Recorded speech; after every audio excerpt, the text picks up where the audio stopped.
A forecaster accuses the aviation minister of throwing him under the bus. This as the opposition demands answers following reports of the Met Department's inoperable radar. Government officials defend borrowing for relief efforts, plus the painting of the Prime Minister that lit up social media sites. We've got those stories and a whole lot more tonight. I'm Vonique Toot and NB12 starts now.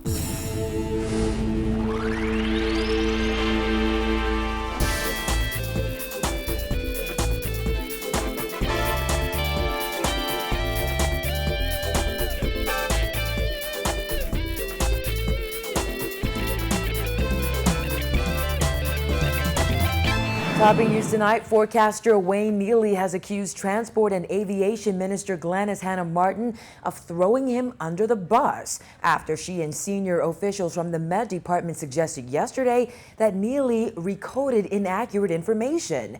Neely told NB12 today he would never blatantly lie about the status of the radar, which multiple forecasters claim was not working at times during the passage of Hurricane Joaquin. Dana Smith has the latest.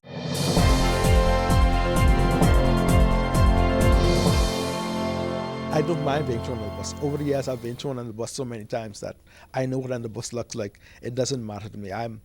This man is the reason why I have 9 books on hurricanes, and my 10th one due out shortly. And it wasn't for living. I live what he says, what he preaches. I live that.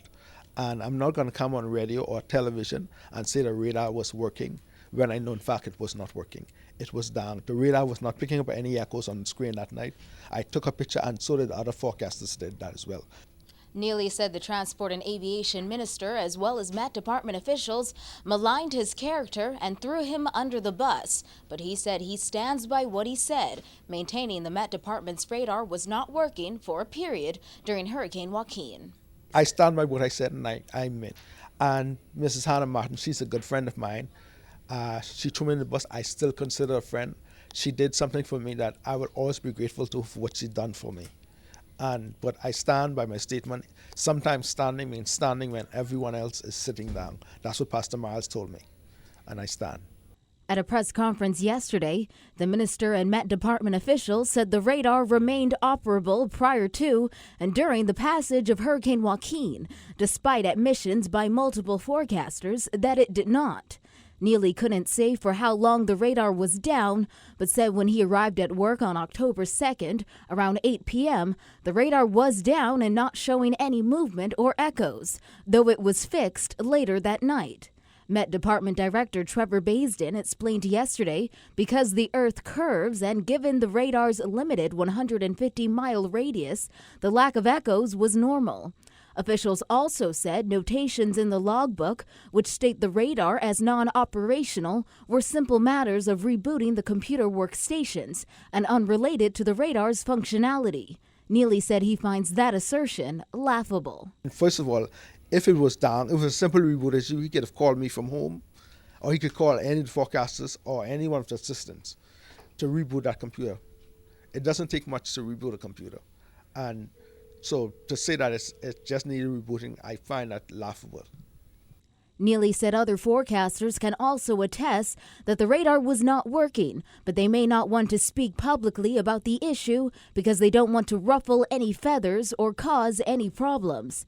Neely said he and his fellow forecasters are hard-working and just trying to do the best they can for the good of the country. All I have is love for Gladys Hannah Martin. She's done so much for me, and I don't want to malign her. I'm not a political person. I try not to get in politics in the Bahamas. Politics in the Bahamas is a dirty game, and I try to stay out of that.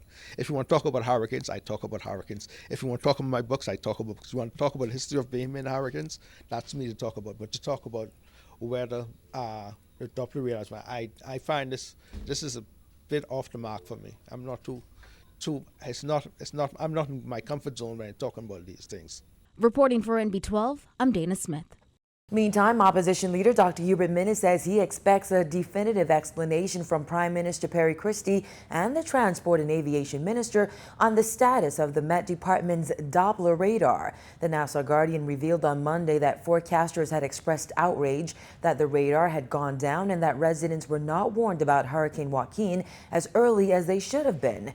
Minnis said we need complete clarification on the facts on whether the radar was working or not working. Minnis added he looks forward to a statement issued in Parliament tomorrow by the Prime Minister and possibly the minister responsible for aviation. Amid calls for government to use revenue collected from value-added tax for storm recovery instead of borrowing money, Minister of State for Finance Michael Halkitis insisted today, while some VAT revenue will definitely assist in relief efforts, borrowing may still be required as a last resort. You know, I hear some commentary coming from some quarters that we should use some of the VAT revenue. The VAT revenue will be used to defray government expenditure, and the VAT revenue will be used to help in some of the rebuilding. To the extent that we cannot work within this budget, then we go towards further borrowing. Halkitis defended government's decision to borrow money for its reconstruction program, following assertions by Free National Movement Chairman Michael Pintard that government should use VAT revenue collected instead. Prime Minister Christie said recently recovery efforts could cost more than $60 million and revealed government is considering borrowing money from the Caribbean Development Bank and the Chinese to assist with relief efforts. That's in addition to the $286 million government is borrowing for this fiscal year.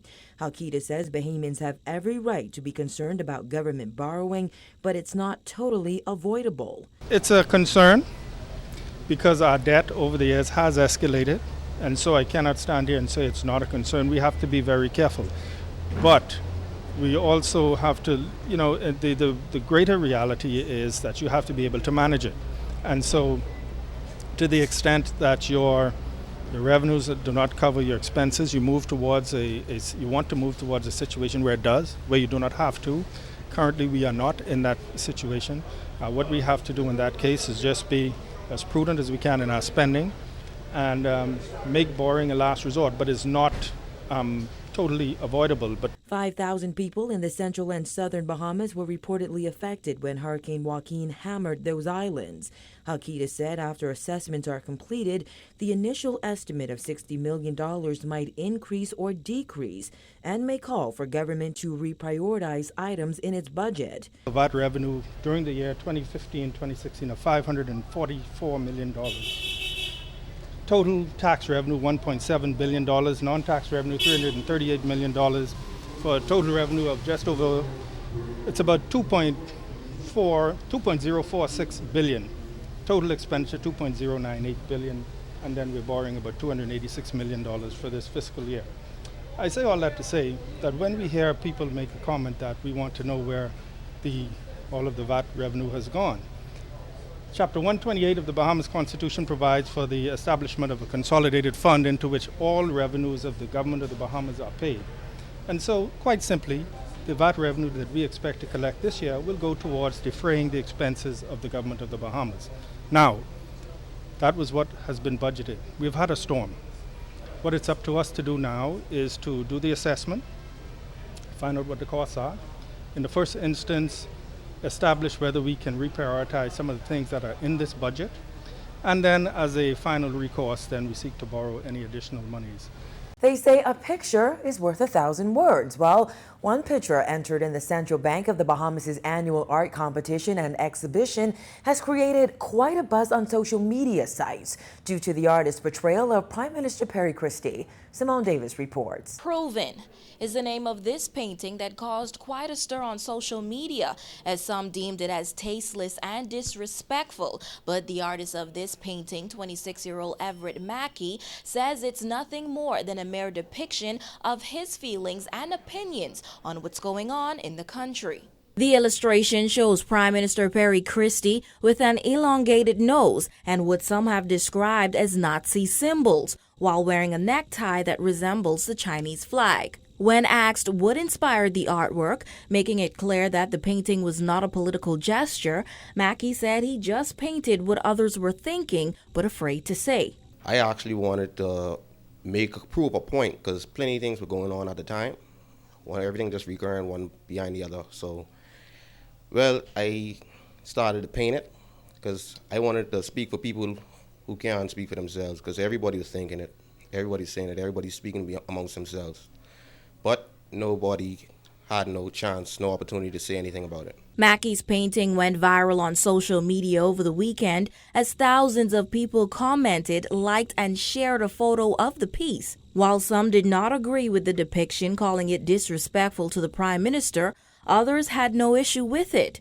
Mackey said while he is unapologetic about expressing his own opinion through his art, he believes that of all the other art pieces entered into the central bank competition, Proven sparked the most controversy because it told the most truth. The painting also shows an airplane carrying a ribbon that reads, "Believe in VAT." Mackey said that statement is a lot deeper than it reads. The airplane is to represent the escalation of VAT prices. The percentage, they say it's supposed to go to 15%. And if you look closely at the picture, in the corner there's space. So it's just show how far it's going to go. He also said the Junkanoo art in the portrait, with a man dancing draped in a Trinidad and Tobago flag, represents the demise of Bahamian culture since the government introduced Carnival last year.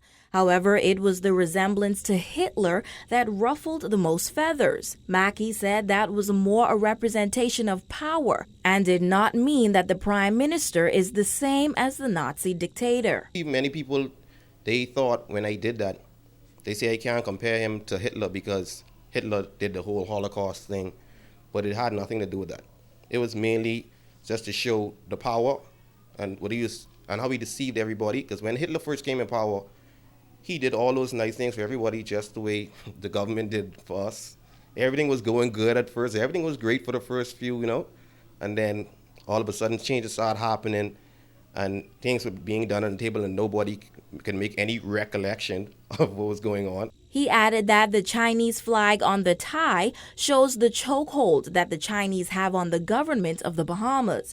And when it comes to the nose, Mackey said that represents the many promises to the Bahamian people that the Christie administration did not keep. The nose represents all the unfulfilled promises we all received at all those many conventions at, when it was 2012, right? Yeah, 2012.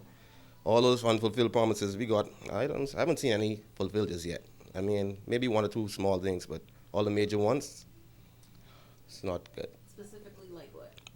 You got jobs, crime rate is going to go down. We got less people with jobs now, actually. Crime rate went up. VAT is escalating. The gambling, they said that we could vote and have a referendum on it. The people voted no, so I'm trying to figure out, how did it get here?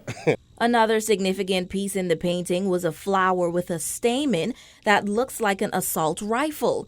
Mackey described it as a depiction of the rise in crime as the government tries to paint a pretty picture that crime is not as big an issue as it is in the country. The caution tape around the mouth also represents the many Bahamians living in the midst of what's happening in the country and unable to voice their opinions. He said as he entered the competition, he had no expectation of winning, but just used it as an opportunity to express his feelings through his art. He stated that he is not a part of any political organization, and his art piece was not a reflection of political interest or an attempt to disrespect the government. People only get upset at the truth. Nothing I said there, nothing I showed was a lie. Everything there was the truth. That's why everyone got upset. Pablo Picasso, he made a quote where he said, "Art is a lie that makes others realize the truth," and that's basically the truth. It's just certain images I use that maybe maybe some were a bit extreme, but still they represented the truth. The painting is still hanging in the Central Bank of the Bahamas. However, Mackey's name and bio is not attached. Mackey assumed that his information was removed because the painting did not sit well with many. Curator of the competition and exhibition, Antonius Roberts, said it has always been his duty to give his artists a fair chance to express themselves with art. Reporting for NB12, I'm Simone Davis.